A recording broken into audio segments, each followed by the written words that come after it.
Good morning, students.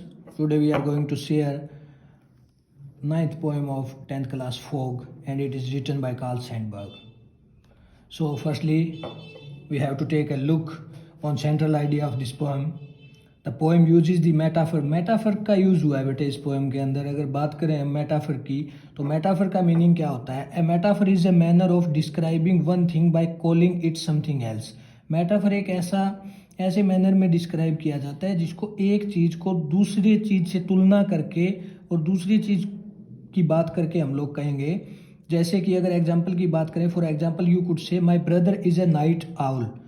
तो मेरा भाई एक रात्रि का उल्लू है. तो रात्रि का उल्लू कहने का मतलब क्या हुआ? अगर उल्लू से किसी भी एनिमल से तुलना की जाए, अब एनिमल से तुलना कर दी इसकी अपने भाई की, तो इसका मतलब क्या है कि वो रात को, if he reads late into the night, वो रात को लेट तक पढ़ता है. तो ऐसा ही इस फोक पोएम के अंदर बताया गया है. फोक पोएम में क्या बताया? मेटाफर किया गया इसके अंदर ऑफ ए कैट. कैट से तुलना की गई है फोक की, टू डिस्क्राइब दी फोक. फोक का वर्णन करने के लिए कैट से इसको डिस्क्राइब किया गया. That envelops the city and the harbour. जो क्या करती है? हार्बर होती है बंदरगाह, और बंदरगाह पर और सिटी पर वहाँ पर धीरे धीरे बैठ जाती है जैसे कि एक कैट बैठती है. Imagery is paramount in the poem as all through it the fog is pictured as a cat. तो फोग की पिक्चर को कैसे दिखाया गया? एक कैट के माध्यम से फोग को बताया गया कि किस प्रकार से फोग एक सिटी के ऊपर बैठ जाती है आकर, और उसके हार्बर पर, उसके बंदरगाह पर देखते ही देखते पूरे शहर के अंदर फोग से ढक जाता है पूरा का पूरा शहर. Now we move to summary of this poem. The poem, this is a short poem. The poem describe the fog which envelops the city and the harbour through the metaphor of a cat. तो इस poem के अंदर वर्णन किया गया है fog का, जो क्या करती है, जो सिटी पर और बंदरगाह पर पूरी पर कैट की भांति, कैट के मेटाफर के रूप में इसको दिखाया गया है कि पूरी बंदरगाह पर किस तरीके से, पूरे शहर के अंदर किस तरीके से फोग छा जाती है. The fog comes in silently and stealthily like a cat. ये बिल्कुल ही शांत तरीके से और जैसे छुप छुपा के कैट आती है, एक बिल्ली आती है, उस तरीके से ये फोग पूरे शहर पर छा जाती है देखते ही देखते. Just as a cat sits on his haunches and looks at something for a long time, the fog hangs over the city and remains stationary. तो जैसे कि जिस तरीके से कैट बैठी रहती है, बिल्ली बैठी रहती है अपने शिकार को देखने के लिए अपने हॉन्चेज पर, और देखती रहती है लंबे समय तक एक चीज़ पर, वैसे ही फोग क्या करती है? हैंग ओवर कर देती है पूरे के पूरे शहर पर. मतलब पूरे के पूरे शहर पर फोग छा जाती है और कुछ टाइम के लिए वहाँ बैठ जाती है. And then just as the cat gets up, जैसे कि कैट खड़ी होकर चली जाती है, साइलेंटली एंड मूव्स अवे, बिल्कुल शांति से कैट खड़ी होती है, वैसे ही fog lifts and drift away, खड़ी हो जाती है और चली जाती है वहाँ से. अबाउट दी पोइट के बारे में हमें इतना ज़्यादा जानने की ज़रूरत नहीं है, फिर भी हम पोइट के बारे में एक या दो लाइन पढ़ लेते हैं. कार्ल सैंडबर्ग 1878 से 1967 तक, मतलब 19th सेंचुरी के अंदर ये थे. Karl Sandberg was an American poet है, ये हिस्टोरियन है, नोवेलिस्ट है एंड फोकरिस्ट है. इन्होंने इन सब चीज़ों पर काम किया है, ये इनके वर्क है. Sandburg started working from an early age में, अपने शुरुआती दिनों में ही इन्होंने अपने वर्क शुरू कर दिए थे. ये ज़्यादा डिटेल इसकी हमें पढ़ने की ज़रूरत नहीं है. और अगर हम बात करें इसके एक्सट्रैक्ट की, तो इसके अंदर सिर्फ और सिर्फ एक ही एक्सट्रैक्ट दिया गया है पोएम के अंदर, तो हम इस एक्सट्रैक्ट को पढ़ लेते हैं. The fog comes on little cat feet. तो इसमें क्या बताया कि फोग आती है, जो कोहरा होता है, फोग का मीनिंग क्या होता है? कोहरा, धुंध, जिसको हम कह देते हैं देसी भाषा के अंदर.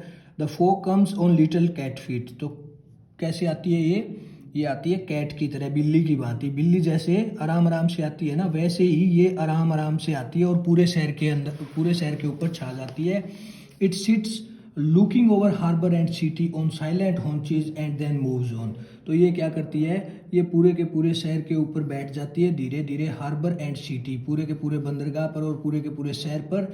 जिस प्रकार कैट बिल्कुल हॉन्चेज, अपने पंजों को बिल्कुल धीरे धीरे रखते हुए आती है, और फिर उसके बाद में एंड देन मूव्स ऑन, और फिर वापस चली जाती है. तो ये एक ही इसका पैराग्राफ पोएम के अंदर, एक ही इसका एक्सट्रैक्ट रखा गया है. और अगर हम बात करें इसके क्वेश्चन आंसर की, तो इसके अंदर दिए गए हैं, एक क्वेश्चन दिया गया है, fog is a simple descriptive poem, do you agree, give reasons.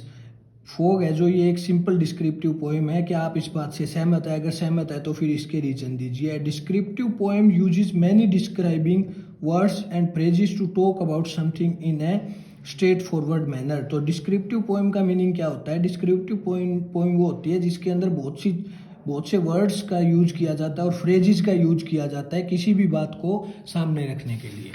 अगर इस क्वेश्चन का और आंसर हम लोग पढ़ते हैं तो fog can not be called a descriptive poem. इसको डिस्क्रिप्टिव पोएम नहीं कहा जा सकता। Though what it says is quite simple. क्यों? क्योंकि इसके अंदर जो कहा गया वो बहुत ही सिंपल तरीके से कहा गया, कोई भी ज़्यादा फ्रेज या फिर इसके गहरे मायने नहीं रखे गए। सिंपल पोएम है।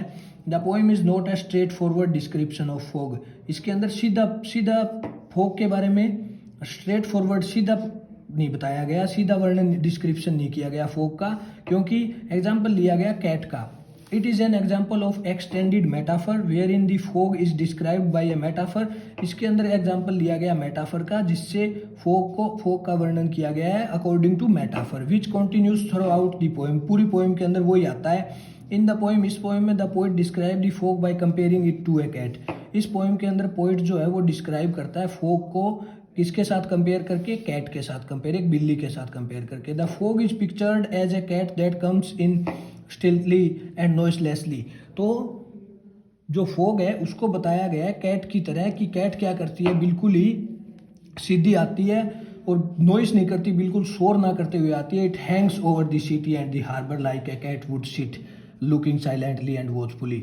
तो कहता है कि जो फोग है वो क्या कर देती है, पूरे के पूरी बंदरगाह पर सिटी पर ऐसे छा जाती है, ऐसे धीरे धीरे आके बैठ जाती है जैसे कि कैट बैठती है धीरे धीरे आकर, और बिल्कुल साइलेंटली और बिल्कुल चुपचाप देखती रहती है। And just like a cat gets up and moves away. और उसी प्रकार जिस तरीके से कैट धीरे से उठती है और चली जाती है, fog too lifts and drift away. Fog खुद ही धीरे धीरे उठ जाती है शहर से और क्या होता है, धूप निकल आती है। In his description the poet uses only one describing word silent. सिर्फ और सिर्फ एक ही अपने वर्णन के अंदर पोइट ने एक ही वर्ड यूज किया है जो कौन सा वर्ड है? Silent. All description is concentrated as it were in the image of the cat. और सारे के सारे कंसंट्रेट किए गए किस पर? इमेज ऑफ कैट, कैट की इमेज लेकर। By picturing the fog as a cat the poet says everything he has to say about the fog.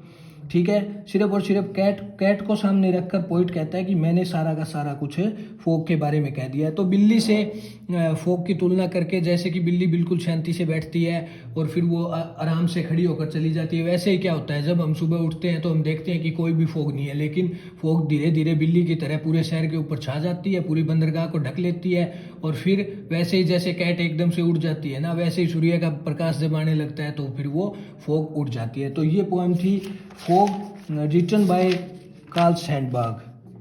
Hope so you all are understand this poem. Thank you so much.